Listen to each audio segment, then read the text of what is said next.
اپنی لائف میں آپ کوئی ایسے کام کریں نا جس سے دین اور دنیا کا فائدہ ہو، اور ان چیزوں میں آپ اتنا اپنا وقت ضائع کر دیتے ہیں، اور اس میں ہم کتنا کچھ اچھا پروڈکٹیو کر سکتے ہیں نا. تو ہم اپنے وقت کا جائزہ لیں. ہم سب کے لیے یہ میسج ہے کہ اپنے وقت کا جائزہ لیں اور اس کو صحیح کاموں میں، پروڈکٹیو کاموں میں استعمال کریں جس سے کچھ ہمارا دین میں فائدہ ہو اور آخرت میں فائدہ ہو. کہ جب ہم اپنا سارا وقت، اپنی انرجی، صلاحیتیں ان کاموں میں لگا دیتے ہیں یا ان چیزوں میں لگا دیتے ہیں جس سے ہمارا کوئی لینا دینا نہیں ہوتا یا ہمارا کوئی فائدہ بھی نہیں ہے، تو پھر جو اصل کام کرنے کے ہوتے ہیں جس سے واقعی ہمیں دین میں، دنیا میں کوئی فائدہ ہوگا، ان کے لیے نہ ہمارے پاس وقت بچتا ہے، نہ ہمارے پاس اتنی انرجی ہوتی ہے کہ ہم وہ کام کر سکیں. میسج ہم سب کے لیے یہی ہے کہ ہم سب اپنے اوقات کا جائزہ لیں، انالیسس کریں کہ ہماری مصروفیات کیا ہیں، ہم کن چیزوں میں اپنا وقت لگا رہے ہیں. کیا وہ فضول لایانی چیزیں تو نہیں ہیں جن سے کوئی فائدہ نہیں ہو رہا؟ کیونکہ آپ کو پتہ ہے کہ ہماری آنکھ کا، ہماری زبان کا، ہمارے کانوں کا، ہمارے دل کا، سب کا حساب لیا جائے گا.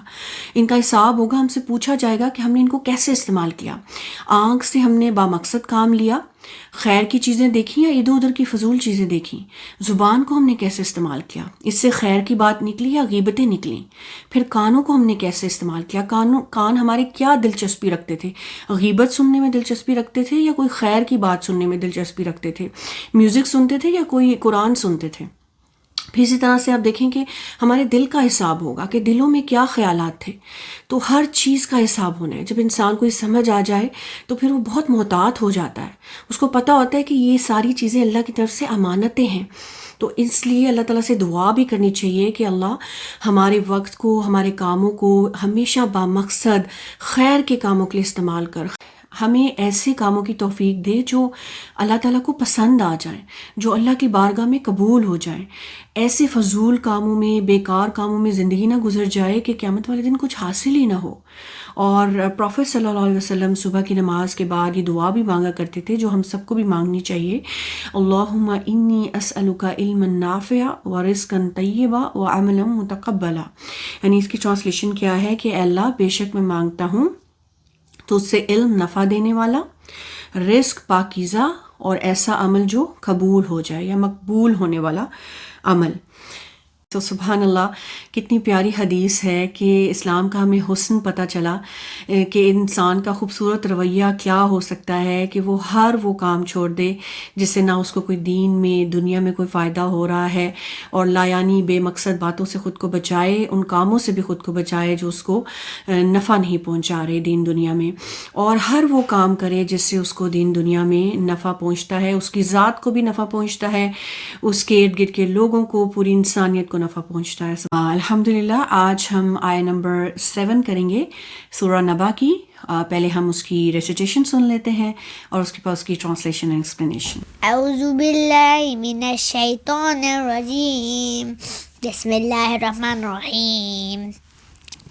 عما يتساءلون عن النبأ العظيم الذي هم فيه مختلفون كلا سيعلمون ثم كلا سيعلمون ألم نجعل الأرض مهادا والجبال أوتادا. آیہ نمبر 7، والجبالا، اور پہاڑوں کو، اوتادا، میخیں. لاسٹ ٹائم ہم نے آیہ نمبر 6 میں کیا دیکھا تھا؟ اللہ تعالیٰ کیا فرماتے ہیں کہ ہم نے زمین کو ایک گہوارہ یا بچھونا نہیں بنایا. Have we not smoothed out the earth like a bed؟ اور پھر اسی آیہ سے کنٹینیو ہو رہا ہے، اور پہاڑوں کو میخیں، and made the mountains as its pegs. یعنی آیہ نمبر 6، 7 میں اکٹھے دوبارہ پڑھوں گی.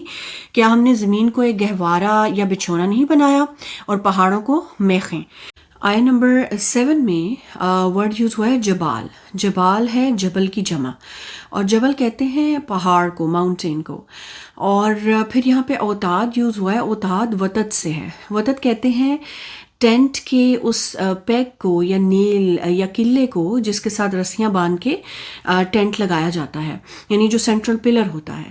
تو اب یہ کہہ لیں کہ جو کوئی بھی میخ یا کوئی نیل یا کوئی بھی ایسی چیز جس کو ایسے گاڑا جائے جس کا کچھ حصہ زمین کے باہر ہو اور کچھ حصہ زمین کے اندر ہو، یعنی کچھ حصہ ایسا باہر ہو کہ اس کے ساتھ باقی چیزوں کو بھی باندھا جائے. تو پہاڑ بھی ایسے ہی ہیں جیسے کہ کیل گاڑے ہوئے ہیں، کیل ٹھونکے ہوئے ہیں زمین پر.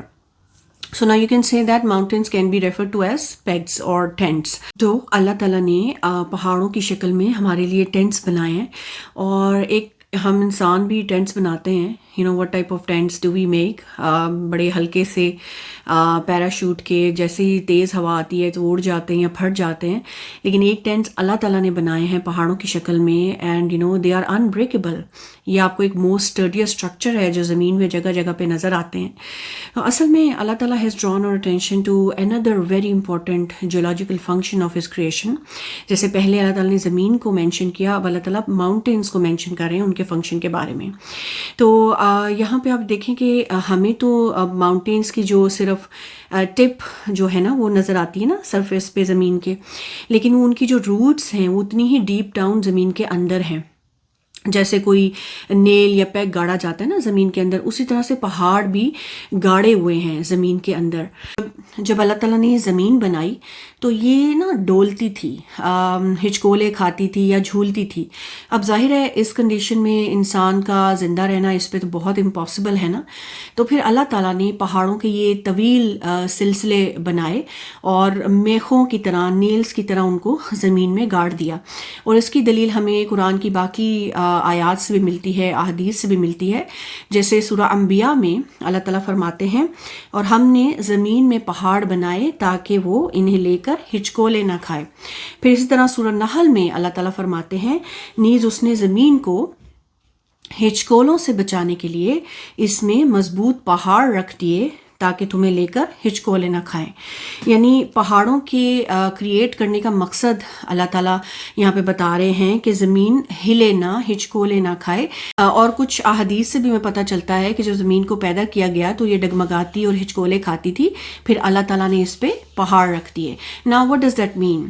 زمین میں آپ دیکھیں کہ پہاڑوں کو ایک خاص ترتیب دی گئی ہے. کہیں پہ تو آپ کو اونچے اونچے پہاڑ نظر آئیں گے، کہیں پہ ان کا پھیلاؤ زیادہ ہے لیکن ان کی ہائٹ کم ہے، اور کہیں پہ آپ کو دور دور تک پہاڑوں کا نام و نشان ہی نہیں ملتا. تو یہ کیا ایسے ہی کر دیا گیا؟ نہیں، یہ زمین پہ ایک بیلنس کو قائم رکھنے کے لیے کیا گیا ہے. جو پہاڑ ہے نا، they help to stabilise the earth during these natural disasters like earthquake وغیرہ. تو یہ زلزلوں کو روکنے کا بھی کام دیتے ہیں. آپ یہ دیکھیں کہ زمین جو ہے وہ کتنی تیزی سے فضا میں تیر رہی ہے، اپنے ایکسس کے اراؤنڈ وہ کتنی تیزی سے ریوالو کر رہی ہے، روٹیٹ کر رہی ہے. تو یہ ماؤنٹین جو ہے نا ایک فکسنگ افیکٹ بھی دیتے ہیں، یہ زمین کو فکس کیے ہوئے ہیں. جیسے آپ اس کی مثال ایسے سمجھ لیں کہ جیسے کشتی ہے، وہ خالی جب کشتی پانی میں ہوتی ہے تو وہ ڈولتی رہتی ہے، ہلتی رہتی ہے، لیکن جب اس پہ بوجھ ڈال دیا جاتا ہے تو وہ ہلنا بند کر دیتی ہے. تو اسی طرح سے ماؤنٹینس کا جو ویٹ ہے وہ زمین پہ ڈالا گیا ہے تاکہ زمین ہلے نہ. جب اس پہ وہ بوجھ ماؤنٹینس کا رکھا گیا ہے تو زمین ہلتی نہیں ہے، جھولتی نہیں ہے. پہاڑوں کا ایک فائدہ کیا ہے کہ انسان زمین پہ پرسکون طریقے سے رہ سکے، اطمینان سے اس پہ چل پھر سکے، اپنے گھر بنا سکے اور ایک پرسکون زندگی گزار سکے. لیکن آن دا کانٹرری، اگر یہ پہاڑ نہ ہوتے یا یہ نیلز کی طرح، پیگز کی طرح زمین کو جمائے ہوئے نہ ہوتے تو پھر کیا ہوتا؟ تو پھر زمین کی سرفیس پہ سوئل کلیکٹ نہ ہو سکتا، پھر واٹر ایکیومولیٹ نہ ہو سکتا اوشنز میں، پھر نہ پلانٹس ہوتے، نہ روڈز ہوتی، نہ ہاؤسز ہوتے. ان شارٹ آپ کی لائف ایگزسٹ نہ کر رہی ہوتی. تو یہ ایک طرح سے اللہ تعالیٰ کی رحمت ہے کہ اللہ تعالیٰ نے جگہ جگہ پہ پہاڑوں کو جما دیا نیلز کی طرح، پیگز کی طرح، تاکہ اس پہ جو زمین ہے اس کی موومنٹ بند ہو جائے، اس کی لرزش بند ہو گئی، جس کی وجہ سے انسان اس پہ پرسکون طریقے سے اپنی زندگی گزار سکتا ہے. تو آیت نمبر 6 میں 7 میں اللہ تعالیٰ نے پہاڑ کا، زمین کا ذکر کیا، کیونکہ یہ اللہ تعالیٰ کی بہت بڑی بڑی نشانیوں میں سے ہیں اور یہ انسانوں کی تخلیق سے زیادہ بڑا کام ہے. کیونکہ سورہ مومن میں اللہ تعالیٰ کیا فرماتے ہیں کہ آسمانوں اور زمین کو پیدا کرنا انسانوں کو پیدا کرنے سے زیادہ بڑا کام ہے، لیکن اکثر لوگ نہیں جانتے. تو سبحان اللہ، اللہ تعالیٰ نے اپنی ان بڑی بڑی نشانیوں کا ذکر کیا ہے so that we can reflect upon them. ہم ان پہ غور کریں اور اللہ تعالیٰ کی بڑائی اور اس کی عظمت پہ غور کریں کہ جو رب یہ امیزنگ تھنگس، بڑی بڑی چیزیں کریٹ کر سکتا ہے، اس کے لیے انسانوں کو مرنے کے بعد دوبارہ زندہ کرنا کیا مشکل کام ہے، اس کے لیے قیامت لانا کیا مشکل کام ہے. تو یہاں پہ نا ایک طرح سے ان لوگوں کو جو کہ قیامت کو نہیں مانتے، ان کو عقلی دلیل دی جا رہی ہے کہ it is absolutely ridiculous to say کہ جو رب یہ امیزنگ تھنگس کریٹ کر سکتا ہے وہ لوگوں کو دوبارہ زندہ نہیں کر سکتا. یہ کیسے ہو سکتا ہے؟ کیونکہ جو یہ بڑی بڑی نشانیاں بنا سکتا ہے اس کے لیے بالکل ممکن ہے کہ وہ قیامت بھی لے آئے اور انسانوں کو مرنے کے بعد دوبارہ بھی زندہ کر سکے. تو ہم سب کے لیے یہ میسج ہے کہ ہم اپنے ارد گرد جو بھی خوبصورتی اور یہ جو بڑی بڑی نشانیاں اللہ تعالیٰ نے بنائی ان کو دیکھیں، ان پہ غور کریں اور اس سے اللہ کی عظمت، اس کی بڑائی کو پہچانیں. اور یہ بھی یاد رکھیں کہ اس پوری دنیا نے فنا ہو جانا ہے. یہ بے مقصد چیزیں ہمارے ارد گرد نہیں بنائی گئیں، ایک دن اس سب چیزوں نے ختم ہو جانا ہے. تو ہم اپنی اس قیامت کے دن کی تیاری کریں جس دن ہم اپنے رب کو ملیں گے، اس کے سامنے کھڑے ہوں گے. اس دنیا میں ہر اللہ کی نعمت سے فائدہ اٹھائیں لیکن اس دن کو نہ بھولیں. جب بھی آپ نیکسٹ ٹائم نیچر میں جائیں، اللہ کی یہ بڑی بڑی نشانیوں کو دیکھیں، آسمان دیکھیں، پہاڑ دیکھیں، زمین دیکھیں، تو یہ ضرور یاد رکھیں کہ جو رب یہ سب بنا سکتا ہے نا، یہ خوبصورتی بخیر سکتا ہے، وہ رب ان ساری چیزوں کو فنا بھی کر سکتا ہے. وہ رب ایک دن ہم سب کو اکٹھا بھی کرے گا اور اس دنیا میں جو بھی ہم نے ایکشنز کیے ہوں گے، اچھے برے، ان سب کا ہمیں حساب دینا ہوگا. تو جب بھی ہمیں یہ یاد رہے گا نا تو ہمارے اس دنیا میں ایکشنز بدلیں گے. ہم اس دنیا میں رہیں، ہر چیز جو بھی اللہ نے بلیسنگس دی ہیں ان سب سے فائدہ اٹھائیں لیکن اس دن کو ہمیشہ یاد رکھیں. سو یہی میسج ہے آج کی اس ویڈیو میں. آئی ہوپ کہ یہ آپ سب کے لیے بینیفیشل رہی ہو. I will see you next Friday. Till then, take care of yourself. Assalamu alaikum. Feel your heart, is it beating? 'Cause I want to let you know you're alive, you have feelings. He's the one who gave you a soul. Don't deny what he's giving you. Don't pretend like you know nothing at all, at all. Look in the mirror, tell me what do you see? Don't be blind, tell me now what do you see? You're created by the one above, the most merciful, the one who loves by Allah.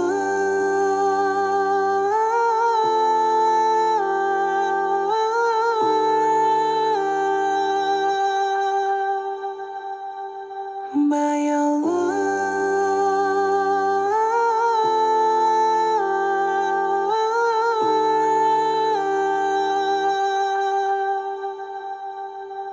See the birds and how they fly. Yes, you know who's in control. Look up at the sky. Did you notice any flaws? You're the one who thinks, the one who knows, but he's the one who created your mind. Look in the mirror, tell me what do you see? Don't be blind, tell me now what do you see? You're created by the one above, the most merciful, the one who loves by Allah.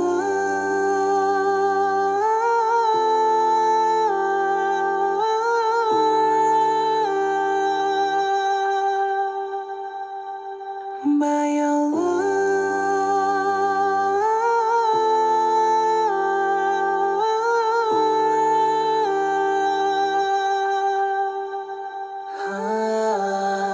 Have you ever thought about water? Have you ever thought about rain? Did you ever stare at fire? It's driving me insane.